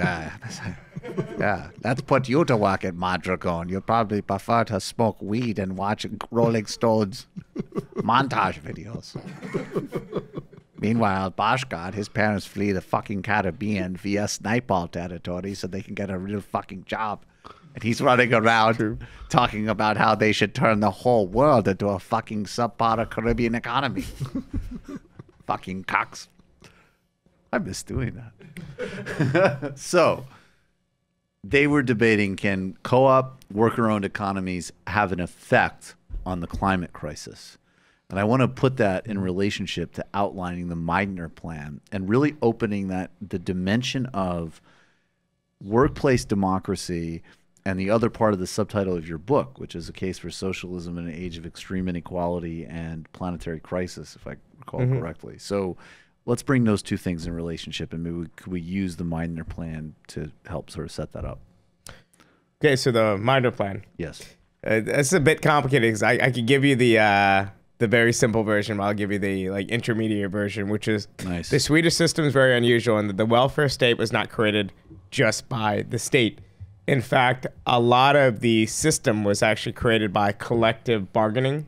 So you have this massive trade union federation, the LO, and also there's a large employer federation, the SAF, and they set certain patterns of bargaining based on the principle of equal pay for equal work, not just within one workplace, but across all the workplaces in a sector, which means that essentially if the three of us are running different businesses, and let's say you're running GM, I'm running Ford, and you're running Chrysler, right? Yeah. Ben totally got fucked in this analogy. Let's say in this case, you know, I'm literally from Lansing, Michigan, where Fords were traditionally produced. I think I should get Fords. Okay, well, no, you're a Chrysler. Just accept it. You're about to be bought out by the Italians. Yeah, it's disgraceful. Oh, look, Fila called. They want to own your company now. Cock. The first car company to be taken over by an 80s sneaker firm. Ben Burgis as Chrysler. So you have GM is the most efficient producer, right? So they are the most productive firm. Let's say Ford is in the middle and Chrysler's at the bottom. Definitely. So what you would do in a sectoral bargaining agreement is you would set your wages not on your ability to bargain in your particular workplace or even in your particular company, but you would set it to some sort of benchmark level. So we would maybe set wages in this agreement at my firm's level because I'm in the middle, which means essentially that Chrysler would be squeezed by the high militant wage demands, and in fact might go out of business. You would either have to figure out a way to become more productive, you develop more new labor techniques or whatever else, or you would go out of business. Even in a cock economy like Sweden, survival of the fittest is what Bhaskar is saying. Yes, it would be. It would be, actually. Yeah, it was actually quite a dynamic economy. Yes, so these this wage is actually demands, important. The dumb commentary you can't move that quickly point. from Mandela to real. You know. I was trying to set you up, though. This is relevant. It was a very dynamic economy. So what that does, though, is it allows me to survive, right? Because it's set at the wages that I can afford, but it allows you excess profits. So in other words, if we were in a sectoral system, it's possible that your workers might actually be able to demand even higher wages, whatever else, but they're actually setting their demands pegged to me in the middle, right? So this excess profit, in theory, allows you to expand production. So the workers displaced in your firm could in fact then, through active labor market policies and government retraining and whatnot, they bounce in this cushy welfare state that's been created. Then they're actually moving into your sector. So the most efficient firms, the firms that are, it encourages one, capital intent, basically labor saving technology. So that's why Swedish firms ended up being super high tech and whatever else, because labor was expensive. But it allowed the most efficient firms to expand. And then you can imagine this cycle continuing, whereas maybe this time, I'm at the bottom rung and there's another company in the middle or whatever else. So what happened in the 70s was the Swedish labor movement started saying, well, not only are we discontent with the level of industrial democracy, not only do we want to push social democracy even further, and we're kind of frustrated by all these capitals, we're finding that Swedish capital is no longer productively investing these excess profits. So instead of you being the most efficient firm, then taking these profits to expand your production, Swedish capital is just kind of sitting on it. So the logic of the labor movement was that we in fact are subsidizing the most efficient firms, whereas we want to recapture some of that wealth and we want to actually make sure that it's put to good use. So the idea of the Meidner Plan wasn't just an ideological thing. Workers should slowly take over their firms through creating these wage earner funds and whatnot. It was also practical. We want this capital better invested, so we're going to try to capture this capital. And the idea was that there would be a slow accumulation, slow buying up of shares, where in the course of 20 to 30 years, these funds run by the trade unions would slowly buy up shares in the firms to the point that, maybe in 20 years, they become the majority shareholder. And they could also demand that, in fact, this excess profits are actually used and expanding the economy and so on. So it was meant at different levels. When they passed the Meidner Plan, they sang the Internationale. They thought it was a socialist triumph for ideological reasons, but also had this practical element too. So bring that into relationship, if you can, with this debate. I mean, because again, there is a lot of bridges here. I mean, I would imagine that this might also correlate with why, and related in some respects to the technological innovations, why obviously a place like Sweden has a much better environmental performance. Like, the argument was, and actually I'm trying to represent him well, because in a narrow sense it makes a lot of sense, which is like, if environmental problems are exacerbated because basically private firms discard concern for a global environment or even a local one because it undermines their profit accumulation, why would that same sort of logic necessarily have a major impact even if the firm was more democratized? And I guess what I'm trying to get at is that the process by which you would start to actually democratize these firms would entail such a sort of structural reorganization, how you're doing the economy to begin with, that it would necessarily have a spillover effect. And therefore, it would be different than, as an example, AFL-CIO, who I actually have a lot of respect for, and I think we need to pay much more proper respect to our old school unions, whatever their many flaws. But people will say, like, hey, look, the AFL-CIO will come out and support some destructive environmental policy or oppose a Green New Deal in some ways, which is, not good. But they're doing it in the sense of trying to fight for scraps in a capitalist economy, not in the Meidner Plan or what you were advocating, which would necessarily have a spillover effect. Yeah. In the discussion with Destiny, I was doing what I usually do when I talk to, like, skeptical progressives who, like, maybe agree with me about a lot of social democratic stuff, right, but, like, aren't sure about the idea that we could go beyond capitalism entirely, which, is a variation of what Bhaskar does in his book, which is to sort of say, well, not that this is necessarily the, like, the last possible step in the evolution of social organization. I've got that inner Dave Grisham in my head, saying, now this isn't nearly communist enough, That's not, after you explain that, David's going to explain what communism is, and that's when we're going to go to the post game. Okay. Yeah. I only have the best brains around me, so David keeps teasing it. Now I want to hear it. Yeah. But yeah, go ahead. But like, one of my favorite articles from your magazine over the years was The Red and the Black by Seth Ackerman, and he's got a really nice, like, methodological point at the beginning about how it's good to start with something that you can realistically imagine based on what you have, not because that should be the outer limits of your imagination, but precisely because by establishing the point that we could go beyond capitalism, it actually expands our imagination. So the version of it that I was trying to push with Destiny was basically like what you get in a lot of DSA documents, which is, hey, we could nationalize the commanding heights, some things like healthcare that meet basic human needs. There's plenty of precedent for advanced Western democracies doing these things effectively, like the NHS in Britain, or for that matter, the coal industry in Britain for a long time. If we do still need a private sector, or something like a private sector for the sake of solving calculation problems, setting prices, all that, then, hey, at least it can be a cooperative private sector. And I think that in a certain sense, right, this is the point that Hassan Piker was objecting to, right? You know, when I kind of said, yeah, well, okay, that's a fair concern, but I've got some responses.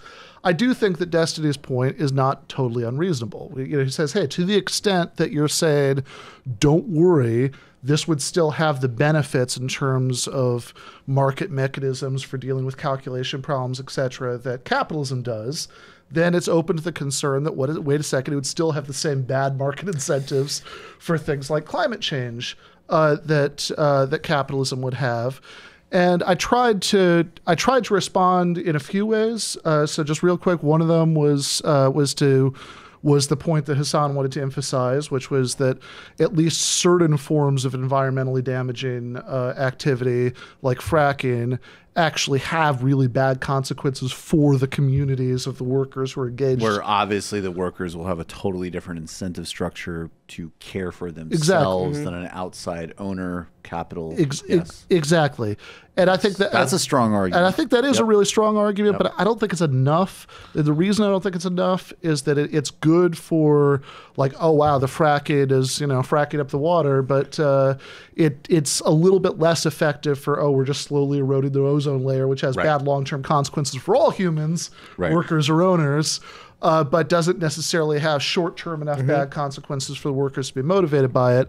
And so, which is why I tried not to rest there. I kind of mentioned the point Hassan wanted to mention, but I also said, taking a page from the first chapter of the Socialist Manifesto, that, hey, you're doing a good job plugging my book. I'm liking this. I'm liking this. This is a smart man right here. See, there is a methodology to guest selection. These like shabby intellectual bastards who come on my show never understand the design. It's a pretty good book. If you could only afford one of them, you should give them an argument. But if you can afford both, you should also get that one. But taking a page from the first chapter there, there's a discussion about how if we nationalize the banks, then we can set as a matter of public policy that one of the criteria you use to decide which new cooperative ventures get business loans is environmental impact, and there's really no equivalent that we can do with completely private free market capitalism to that, right? Like there's really no way to get private banks to take that into consideration the way that we could, I think, with public banks. And under either capitalism or the system, you could also use the state. You could use legislation to set certain... So even if the micro logic of a firm is to pollute, you could regulate, you know, and that's... So in other words, like, even climate change itself can be solved within capitalism if there was a strong enough state and regulations and things like that. So that's also the other, and this is, I think, a little bit trickier. This is maybe the reason some of this got lost in the debate, because you have to sort of go back a couple more levels to kind of think about how this works. With Destiny, that some of the things that I'm talking about under a form of democratic socialism that would help with climate change are on paper things that you could have under capitalism. Right. So, for example, if you had a universal jobs guarantee, which has often been proposed as a reform under capitalism, that, you know, was a major theme of the civil rights movement, you know, in the last stages, then you would have a totally different set of incentives for workers, because, you know, even a coal mining cooperative, even if that wasn't nationalized, even if it was a private or quasi-private cooperative, that wouldn't have those incentives to despoil the earth for future generations for the sake of having jobs right now, or at least not as strongly if like having to transition to something new didn't mean going through this period of destitution while you're waiting for the new thing to kick in. And so I think it's fair that somebody like Destiny could say, hey, but wait a second, we could do that under capitalism. But then I think the point is, well, there's a reason that hasn't happened under capitalism. And this, I kind of feel like, you know, like I've already praised the book competition too much, you know, but like I'll give in one more time and say that, you know, this is one of the major themes of Bhaskar's book, that they have that there is, you know, like he quotes repeatedly Rosa Luxemburg's metaphor about rolling the boulder up the hill, right, with reforms. And as long as we still got capitalism, there's always the danger that, you know, to one extent or another, it's not instantaneous. You know, the Nordics are still, you know, way ahead of us, but the boulder is going to be rolled back down the hill by the capitalists. And so this would be a particularly hard ask for capitalists to accept, because a universal job guarantee would really change the balance of power on the shop floor between workers and owners. So basically, in all scenarios, you're agents of the Chinese hoax. But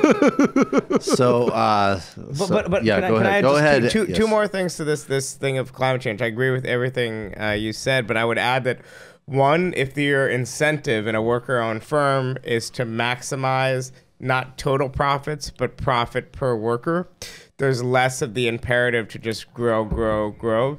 So I would guess that under a kind of worker-controlled economy, even if it's still a market economy, the average firm size will be lower, production will be lower, and the footprint of every firm would potentially be lower. It might actually be, though, that there might be like environmental benefits to a certain scale. So I'm just like that's a half-formed thought.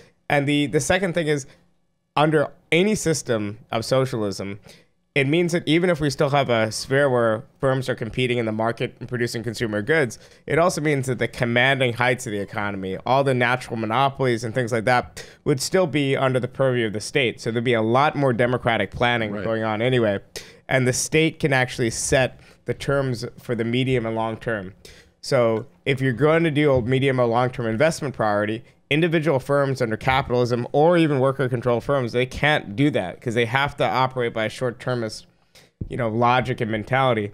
But an actual more powerful state, a democratic state, can make medium and long-term planning decisions, and there won't be the same constituency, like politicized constituency because there's not permanent managers and things like that. So right now, if you try to do something like that, there's immediately going to be a fossil fuel kind of lobbying group or whatnot. Right. Like I don't think the same dynamics would apply in a different sort of system. We got to go. We do actually have to go to the post game because we got to get some of that time in, and we're just all fucked up. But we got to do a real post game. But really quick, David Griscom, communism. What happens? Communism.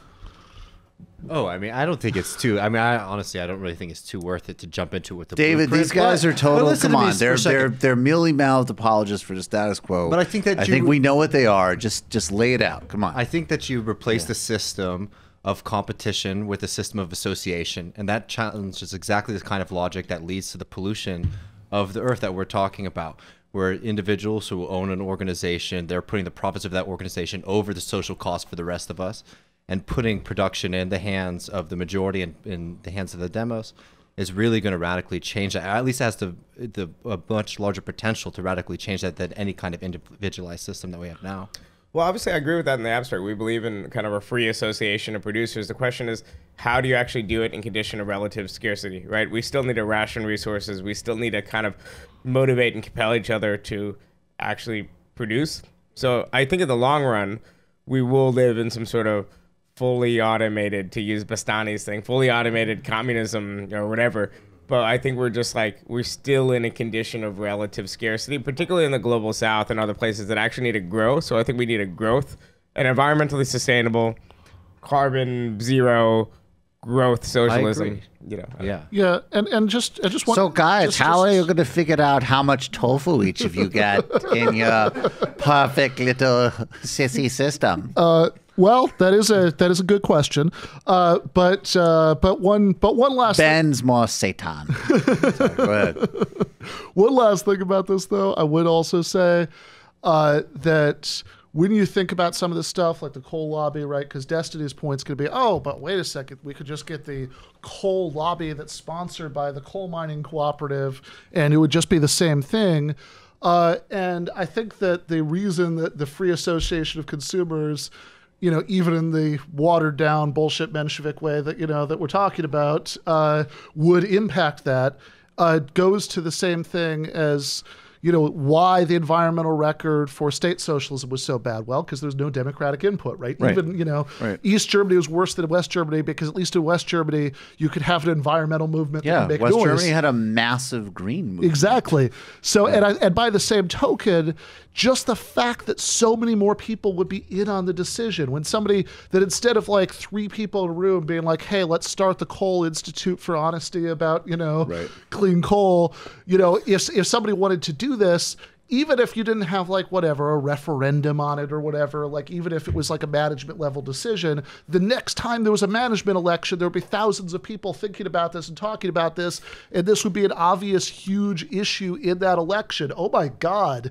Did you hear? I mean, for what we know, I'm just to underline it before we go. I mean, from what we know, there's no reporting that I've seen, and this is, you know, totally in the realm of what we're talking about. I mean, that the Madragon Collective in Spain has secretly funded AstroTurf organizations to debunk climate science or anything like that. But part of it though is if you do have a system though that is built around firms competing and you're not regulating that competition, then firms are going to find a way to get an advantage on other firms, and they're going to exploit each other. They're going to exploit themselves even to accumulate market share and whatnot. So I think the key is you still need a state, you still need regulation. The thing that we don't like about capitalism is wage labor, because it means exploitation within the workplace. But under any form of socialism, even kind of I think we have a very similar vision of what a social society should look like. There's going to need the need for constant vigilance for a free civil society, for like politics to continue. It can't, like, we used to think of socialism as the end of politics, but it just has to be the enhancement of politics. But anyways, before the post game, David Grisham, the non-cock version of our socialist future. Oh, I just want to say that Lenin almost immediately instituted the largest natural preserve and national park program in history. So, interesting fact. Socialism what happened to here in America. What happened to him? Well, he died. Shot by an anarchist. Wow. Yes, indeed. Boo. So smart. Yes, indeed. Hiss. I like the way David said it. David's just like, yeah, you know who did that? Lenin. So, yeah. Maybe you should give him a little bit of appreciation the next time you're jerking off some stupid Norway plan or whatever. Okay, so we're going to go to the post game. We've got a bunch of sound to get to. I actually want to play this Steve Bannon, Thomas Friedman love fest on the China trade war. Get a Marxist perspective on that. And so, yeah, and a bunch of other things. So, guys, sorry about the tech delays. It's YouTube. Appreciate each of you. Patreon.com/TMBS. We're well on our way to our next set of goals, 2,500 and 3,000. Get your tickets to the Chicago live show. Buy these gentlemen's books. There's links in the show notes. I can say I finished yours on Audible. Sorry, Ben. That's why I got the Bhaskars first. But very good. I enjoyed it a lot. Who did the narration? Just some guy. Wasn't you. I was Yeah, it was definitely No, I know it wasn't me. I mean, shit, I would have remembered that. You. Remember that 18 hours of my life. But, you should have had me. I could have done it as Obama.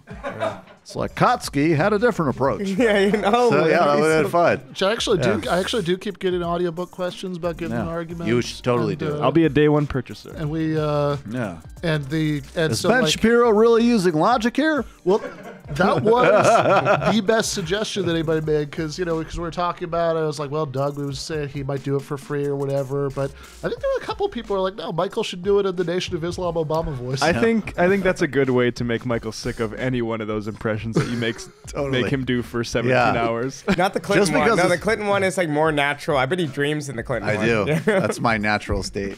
Just because it's in an ad hominem does not mean there was not a logical sequence. Let's go back to Proposition A. You could have like different chapters read in different voices. Well, and of course, look forward to my book, Against the Web, Cosmopolitan Socialist Case Against the IDW and the New Right, coming out this fall from Zero Books. But buy these guys' books immediately. Become a Patreon immediately. Thanks to each and every one of you. Check out Matt's show, Literary Hangover. We'll see you in the postgame.